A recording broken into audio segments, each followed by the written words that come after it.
Welcome back, everybody. Today I'm going to teach you how to remove the "This message was sent automatically with N8N attribution" from your automated messages.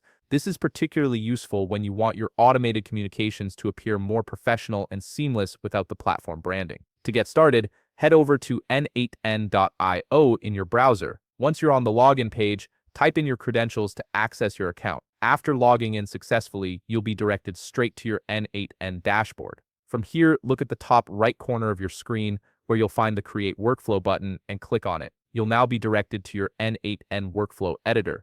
At this point, you'll be presented with two ways to create a workflow. You can either build manually using the Add First Step option, or you can build with AI assistance. However, since we're focusing on removing the automated message attribution, you'll likely already have an existing workflow set up. Now, to remove the "This message was sent automatically with N8N" message, the process is actually pretty straightforward.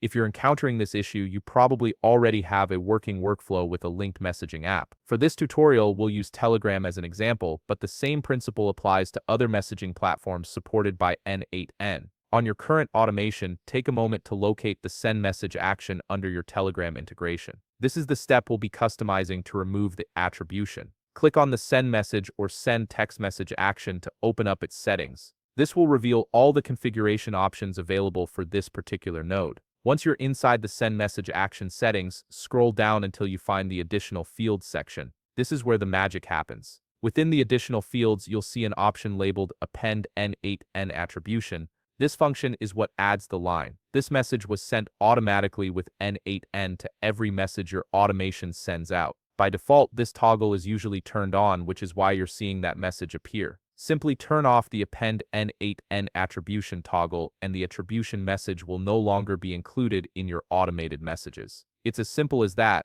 Once you've made this change, your messages will appear cleaner and more professional without any indication that they were sent through an automation platform. And there you have it. You've successfully removed the automated message attribution from your N8N workflow. If you found this video helpful, please leave a like, subscribe, and see you in the next video.